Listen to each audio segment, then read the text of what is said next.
I'm back with another video.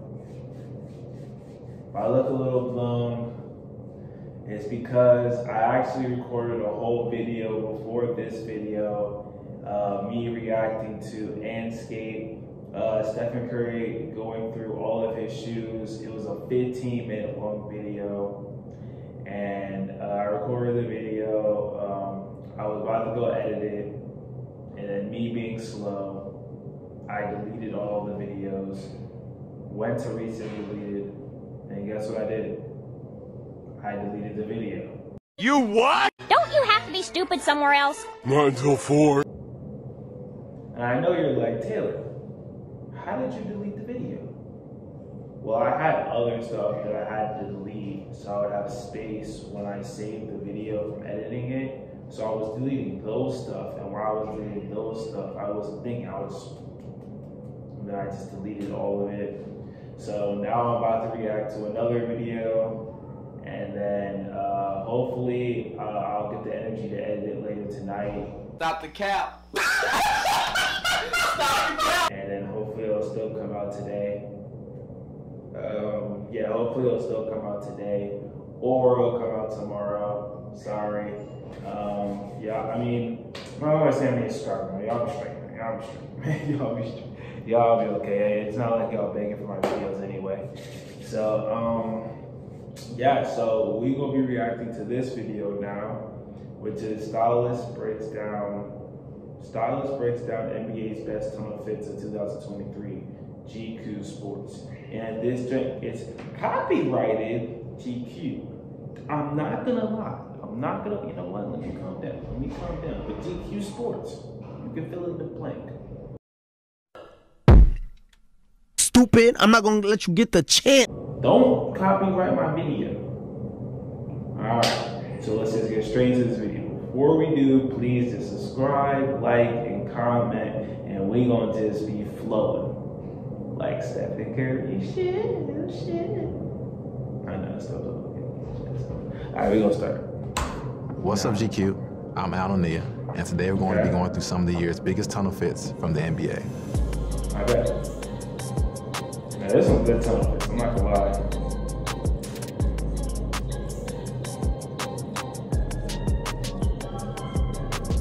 I am a style coach. I work in this sport called Style, and I have my hands in, curating a lot of the looks for some of your favorite athletes and entertainers. Style is a sport. Just like how these guys step out in the arena and they're competing against one another, you're doing the same thing with your style. And what I love about style so much is that everyone can compete.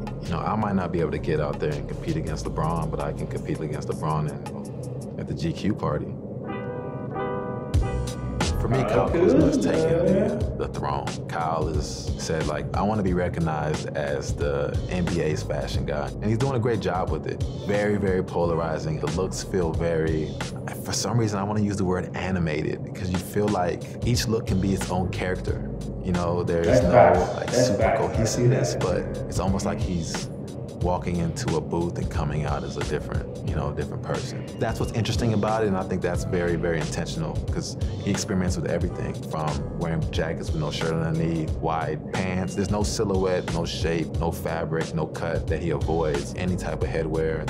He's not afraid of anything. That's Kyle Kuzma in a nutshell, not afraid to really just go for it. My favorite out of all these, to me, has to be the purple Raf Simons blazer with the Raf Simons hat, because I saw that on the runway and I was like, I wasn't sure how anyone would be able to pull that off. Not saying you couldn't wear it, but pull it off. And I think, they did a great job in really pulling that off. Because if you see the look on the runway, I didn't see how that would translate to the NBA, and I was curious to see if I was going to see any NBA player work that into their wardrobe. And they did it right. They toned it down, obviously, with the black jeans and the Rick sneakers, but that's probably my favorite.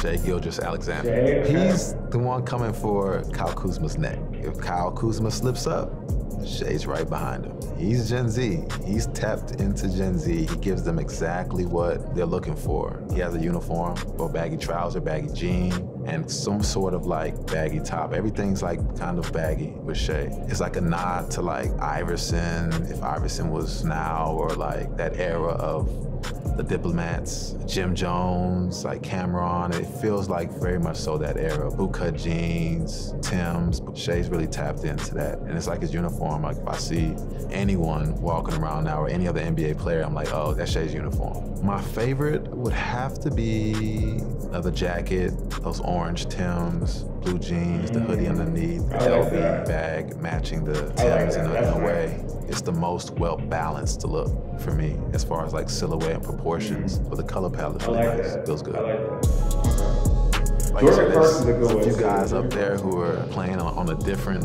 wavelength, and Jordan is one of them. So much about attitude, so much about energy. Trendy, but he does trendy well. That's rare. Someone who knows how to mix and match the trendy very well is very, very impressive, but not afraid of silhouettes. He is definitely one of the guys that I think everybody kind of talks about. To me, it's either Jordan, Kuzma, Shea as the guys who are kind of really, really throwing their hat in the ring. Out of all three, he's my favorite. So this look is very, I want to say like Kanye, A$AP Rocky, but it feels good though. You got the Prada jacket with the hoodie wrapped around his waist, is like a plaid shirt, denim jeans, black sneakers, black sunglasses. Like that's a master class in like layering right there. Like that's a lot of layering.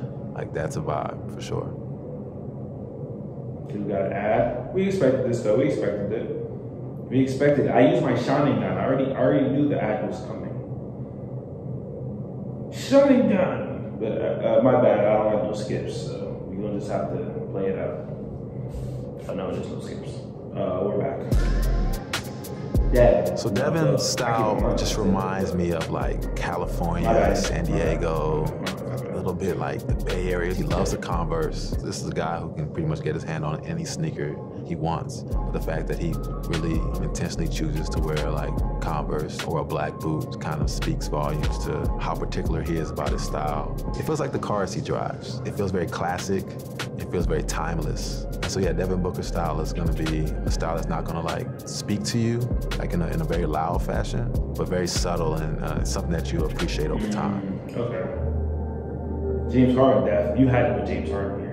So this is James's Christmas Day look. The Christmas time usually comes with like usually a week where it's like the ugly sweater week. This feels like Grinch vibes, but feels like very modern. He has the LV bag, which is super, super exclusive. I like the look, you know, the balaclava is like everybody's latest like fashion accessory. So he worked that into the look. The balaclava's been around for a little while. You know, you've seen a lot of brands recently. Raf Simons with the Calvin Klein collaboration he did, he really put a focal point on that particular piece. But I think COVID is what really set this off. I think guys looking for a fashion statement to kind of, you know, cover their faces, and the balaclava became a hit. I gotta give it to PJ. I think he did his the best. I just think the color palette on his look is just phenomenal. You know, the Bottega suit, the neon shirt underneath it, the complementing green balaclava, and then the LV bag with the hints of that electric blue. That's a vibe for sure. You can tell he knows Russ is fashion. about attitude. What you see is what you get. He's fearless. It's kind of like this, the way he plays, very, very fearless. And you look at this first look with the Tom Brown kilt with the blazer. I thought this was a very, very balanced look. You know, sometimes you'll see guys who opt for the kilt and the skirt. Sometimes their tops will be a little bit more fitted. I like that he went for a more boxy top with the blazer and the shirt.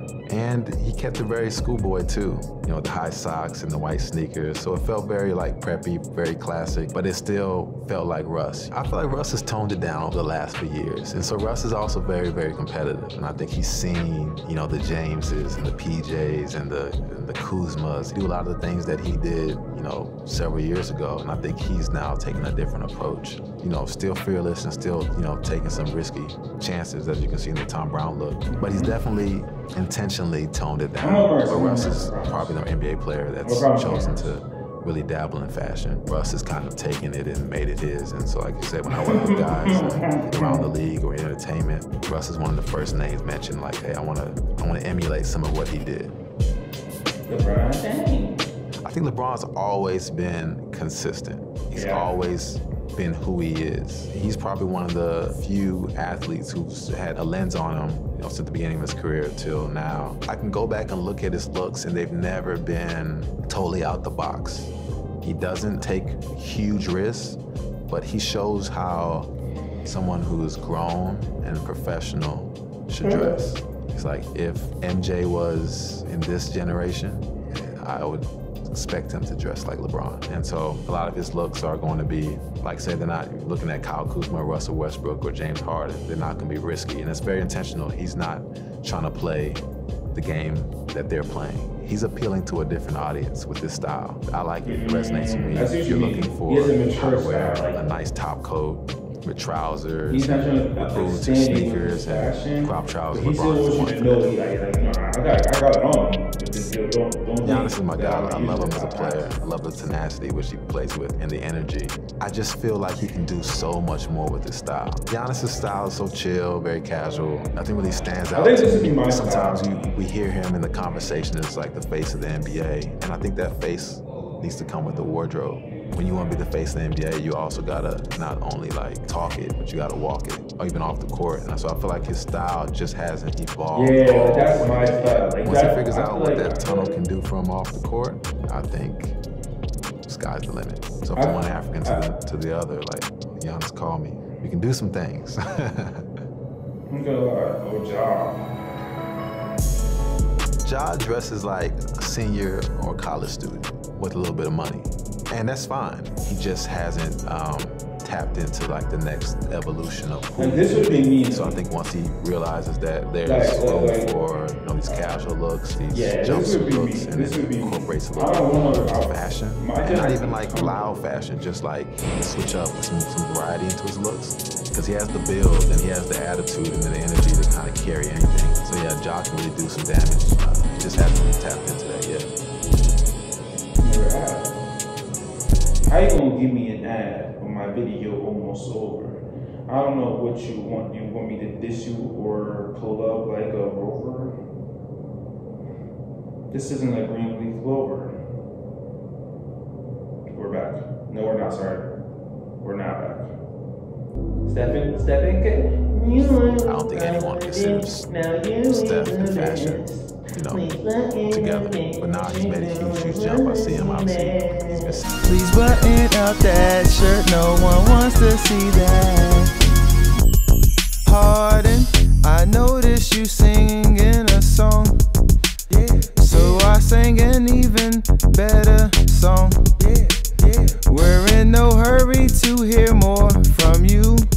Sitting out a lot of games this season, so you got a chance to really see his style, and I see the evolution. And I think they're doing a great job of making it feel true to him. They're brands that make sense. A lot of times too, like the brands that you wear kind of represent who you are too, and so a lot of guys don't pick up on that. But he wears brands that speak to his status and where he's at in his life. I don't think he's 100% there yet, but I do like the direction that he's gone in the last few years. I gotta go with the corduroy.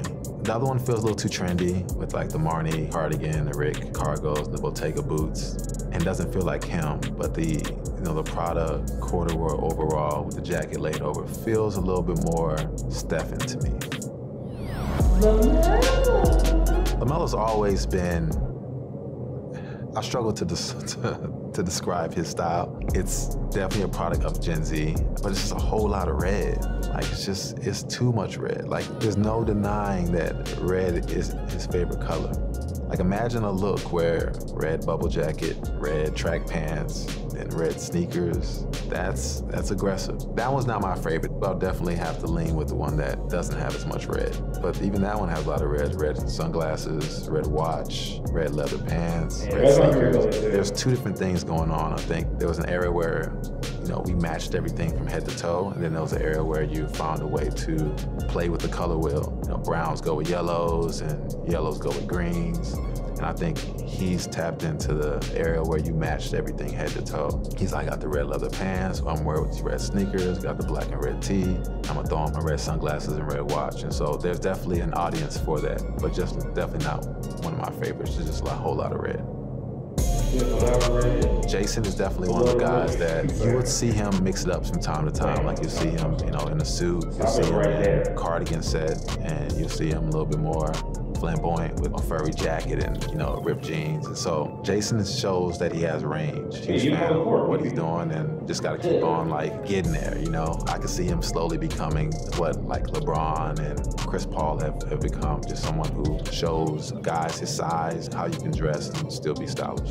What I think was interesting about Jason Tatum is that, you know, in a time where the dress code has gone away in a sense, he still chooses to, you know, suit up sometime. And it's not just suit up for like a special occasion where it's like the first game of the season or a special event. I think he mixes in suits on a regular basis. Another guy that I see doing that is Denver Nuggets center Jokic. Jokic just made a real big decision and put in a lot of effort this season, dressing up in suits for pretty much all the big games or all of his games. I think his mindset behind that is like, you know, work is all business, and so he's coming in his business wear. I respect the guy who still fashions a suit even, you know, when they don't have to, because a suit is timeless and classic, and it always means business. You know, there was a time where it was rare to see an athlete in pairs or, you know, sitting front row or even able to walk the runway. I think now, as you can see, these guys are taking the opportunity to showcase who they are even more, showcase their style even more, and they've taken the opportunity to do it before every game, and it's, you know, walking the runway, walking the tunnel, and making noise with it. This is GQ. Thank you guys for watching. See you next time. Salute. All right, peace, guys. All right, so that was the end of the video. All right, GQ, please stop. Nope, don't do that. All right, so that was the video. I promise you I will not delete this one. We watched GQ. He was showing the styles of the NBA runways, you know. I like those styles. I think if I had to say my favorite one of all, I think like if it was me, I would have been like that Ja or Giannis. Because for me, like I like something comfortable. I like something stylish, some still like in the style, but like it would be me, like for sure. That's one thing you knew. If I was walking on that runway, you would know it was me. Like I would have a unique style. I mean, you already know when I be with to come into these YouTube videos, you know, I got the Feli hat, I got the Biggie. You see the style, and you know I got the Nike, the Nikes. I got the Nikes on. I got the Nikes on. I got the Nikes on. The Nikes. I got the Nikes on. Is that not fashion? And then guess what? I got the Nikes on. Okay, my bad. But I got the Nikes on.